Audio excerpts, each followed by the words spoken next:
So students, now we are moving to the next topic, that is Golgi apparatus, right? So the Golgi apparatus first described by Camillo Golgi. It consists of a system of membrane-bound vesicles arranged approximately parallel to each other in stacks called cisterns. I will show you in the diagram. ठीक है ना? I will show you in the diagram. So it is known as the Golgi complex. क्या कहते हैं हम इसको? Golgi complex भी हम इसको कहते हैं. देन गोल्जी सोम भी इसका एक नाम है. ठीक है ना? गोल्जी सोम भी इसका एक नाम है. फिर डिक्टियोसोम. ठीक है ना? डिक्टियोसोम किसके अंदर? प्लांट सेल के अंदर. ठीक है, प्लांट सेल के अंदर. देन ईडियोसोम. ठीक है ना? ईडियोसोम. और क्या कहते हैं हम इसको? लाइपोकोन्ड्रिया. ठीक है ना? लाइपोकोन्ड्रिया भी इसको कहते हैं. ठीक, क्या लिखा है यहाँ पर? It is bounded by 2 unit membrane, right? 2 unit membrane होंगी consisting of stacks of intercommunicating cisternae. आपस में कैसे होंगे? सिस्टरने कनेक्टिंग होंगे. आपस में क्या होंगे? वो एक दूसरे से कनेक्टेड होंगे. ठीक है, कनेक्टेड होंगे. सम वेसिकल्स और ऑल्सो एसोसिएटेड विद सिस्टरने. कुछ वेसिकल्स भी इसके साथ अटैच्ड होंगे. ठीक है, ये कंफ्यूज मत होना, मैं आपको ये डायग्राम में बता दूंगा क्या क्या चीज़ें हैं. ठीक है ना? वेसिकल्स क्या चीज़ है. ठीक, फिर क्या लिखा है यहाँ पर? The face of cisternae towards the nucleus is forming face. जो न्यूक्लियस की तरफ होगा एक फेस है, न्यूक्लियस की तरफ है. ठीक है, गोल्जी एपरेटस का एक फेस किसकी तरफ है? न्यूक्लियस की तरफ है. ठीक है ना? उसको हम क्या कहते हैं? सिस फेस है. ठीक है ना? From the surface cisternae are forming from endoplasmic reticulum.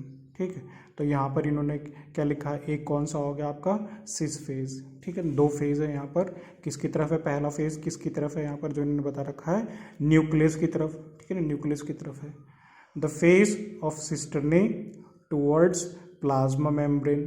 ठीक है, plasma membrane is the maturing phase. ठीक है ना? उसको हम क्या कहते हैं? मैच्योरिंग फेज है. एम फेज जिसे हम कहते हैं, मैच्योरिंग फेज और ट्रांस फेज. ठीक है, one is cis phase, right? One is the cis phase and other is the trans phase. From this surface secreting vesicles are form. जो भी सिक्रेटिंग वेसिकल्स हैं जो इसके अंदर से फॉर्म हो रहे हैं यहाँ पर, वो हमें देखने को मिलेंगे. फिर क्या लिखा है?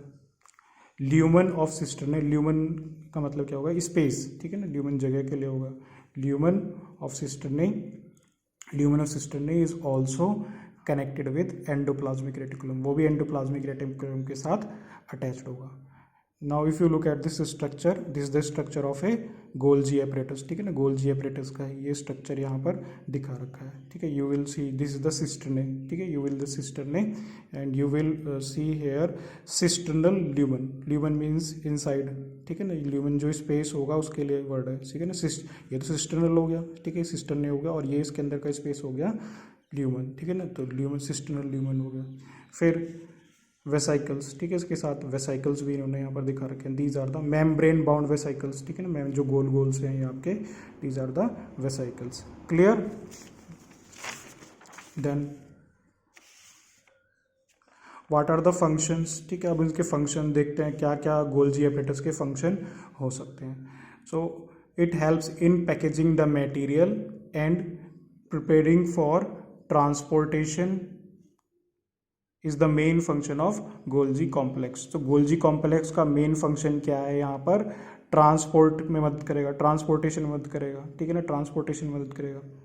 फिर it helps in recycling of plasma membrane. ठीक है, जो प्लाज्मा मेम्ब्रेन है उसकी रिसाइकलिंग के लिए वो मदद करेगा, राइट?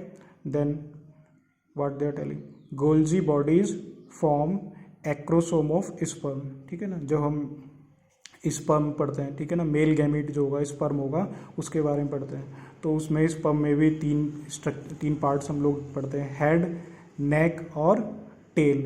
जो हेड वाला पार्ट है, ठीक है, जो हेड वाला पार्ट है वो किससे बना होगा? वो गोल्जी एपरेटस से बना होगा. ठीक है ना? गोल्जी एपरेटस से वो बना हुआ होगा. फिर क्या लिखा है?